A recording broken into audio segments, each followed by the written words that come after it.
El splicing alternativo parece ser la causa de la gran complejidad de los vertebrados.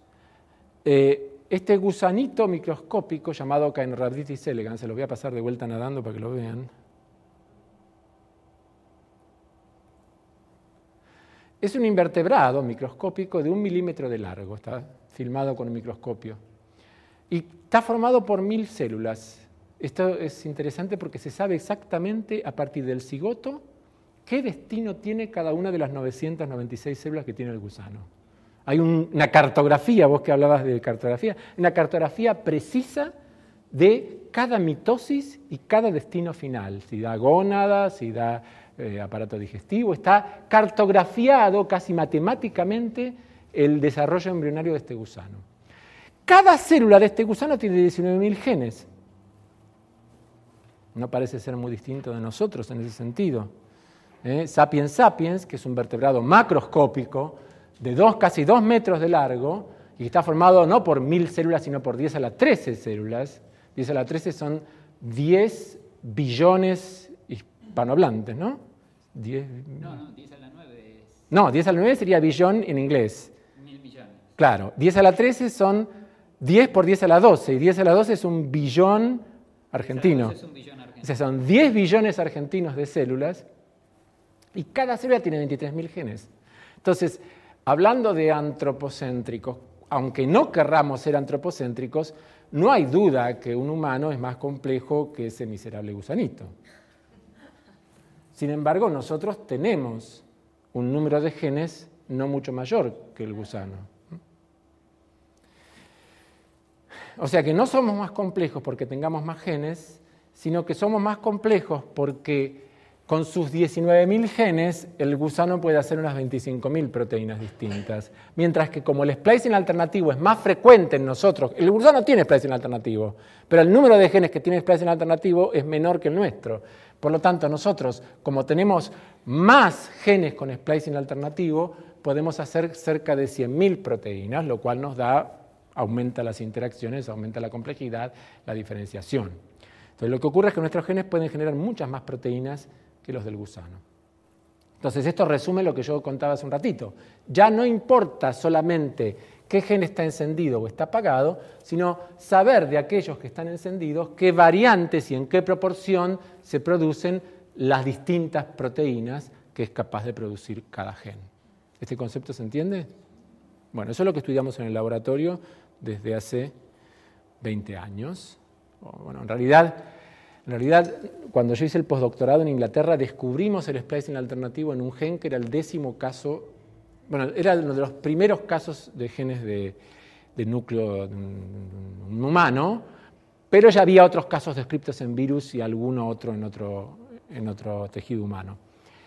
Pero claro, seguimos trabajando durante mucho tiempo y en este momento se sabe que el splicing alternativo, como dije antes, es más la regla que la excepción y se conocen los mecanismos. Nuestro laboratorio acá en Argentina hizo aportes a conocer los mecanismos que lo regulan.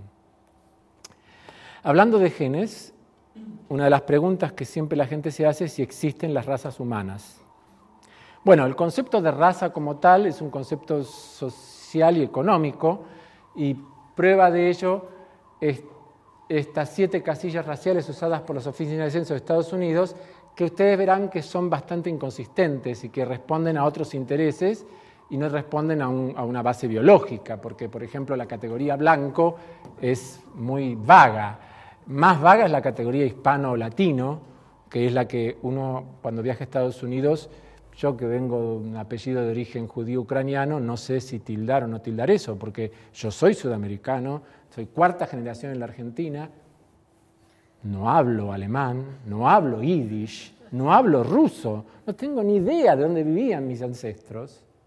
Yo soy de origen cultural hispano, italiano. ¿Qué marco? ¿Cuál es mi raza?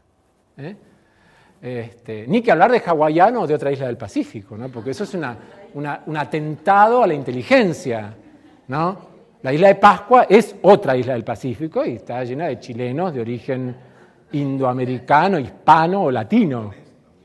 Y también, sí. Bueno, esto es simplemente para mostrar cierto grado de arbitrariedad en la definición.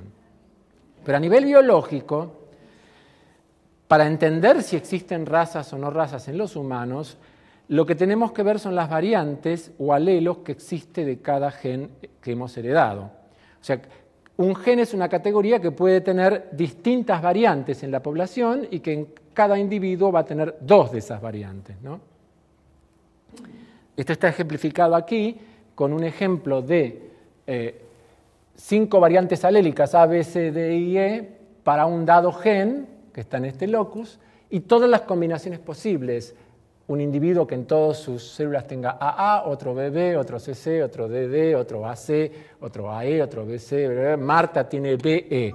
Marta es hija de Juana. Como Juana cuando hizo meiosis separó sus cromosomas homólogos, en una gameta de Juana estaba el alelo E que vino a parar al cigoto que dio origen a Marta. ¿Me siguen? Bien. Y Juana está casada con Pablo, que cree ser el padre de Marta. Marta cree ser la hija de Pablo y Juana sabe que Pablo no es el padre de Marta y nosotros también, porque para que Pablo sea el padre de Marta tiene que haber tenido el alelo B en alguno de sus 2 cromosomas. O sea, la exclusión de paternidad es 100%. La inclusión ya no, porque Raúl podría ser el padre de Marta, porque podría haber dado un espermatozoide con alelo B. ¿Hay alguna duda? Dale. ¿Quién era el padre? Una mujer también ahí. No, claro, por ejemplo, no. María podría ser, pero no porque es mujer. Y no, Raúl podría ser, sí, pero tiene 2 años de edad. No fabrica espermatozoides, ni por ICSI lo podría hacer. Por clonación por transferencia nuclear quizás sí, pero si fuera clonación por transferencia nuclear, Marta sería BD y la que no sería madre sería Juana. En fin, ¿se entiende? Entonces, la inclusión de paternidad requiere de análisis de varios alelos y en la probabilidad de que habiendo heredado ese alelo, ese individuo sea el padre o no sea el padre. Con uno solo no me basta. Tengo que ver varias coincidencias en varios cromosomas y hacer cálculos estadísticos y hoy en día por los métodos de ADN se usa un piso de 99,99% de certeza, que es bastante alto, pero no es el más alto. Lo ideal sería que sea 99,9999999, tal que no haya otro igual al que yo digo que es el padre en 3.000 millones, porque no hay 3.000 millones de hombres en el planeta, a menos que piense que haya hombres extraplanetarios. Bueno, si comparo los alelos, ya voy terminando, así nos quedan al final un rato para discutir. Si comparo alelos entre individuos, voy a encontrar un 85% de la variabilidad genética de los humanos. Pero si comparo alelos entre poblaciones, tomando la población como si fuera un gran individuo, solo recupero un 10% de las diferencias. Y si comparo alelos entre poblaciones de 2 continentes distintos, también recupero un bajo porcentaje de las diferencias. Eso, dicho bien y pronto, quiere decir que existen diferencias, pero las principales diferencias son entre individuos y no entre poblaciones. No sería lo mismo si yo tomo los perros, porque yo tomo 2 beagle, 2 grandaneses, 2 chihuahuas, siempre la distancia genética entre 2 chihuahuas va a ser menor que entre un chihuahua y un beagle. Siempre la distancia genética entre 2 beagle va a ser menor que entre un beagle y un grandanés. ¿Se entiende? Ese es un concepto de razas donde hay mucha homogeneidad genética. Esto tiene sus excepciones, que es en aquellas poblaciones que tienen un alto grado de endogamia, como por ejemplo los franceses de Quebec o los islandeses de Islandia cuando tienen la suerte de que el humo les saca el volcán para otro lado. Pero es maravilloso, vivir en Islandia es el único lugar donde el humo no molestaba, donde la nube no molestaba. Eso me hace acordar a una cosa ridícula. En París hay un edificio alto, único, que es la Torre de Montparnasse, y que todos los parisinos odian porque es muy feo, porque le cambia la fisonomía a la ciudad de París. El único lugar de donde ella no se ve es de arriba de ella. Si vos te subís a la Torre de Montparnasse, ves un panorama de París hermoso porque no ves la Torre de Montparnasse. Acá lo mismo, los islandeses estaban chochos porque el humo va a los nervosos. Esa es una frase que va para otro lado. Bueno.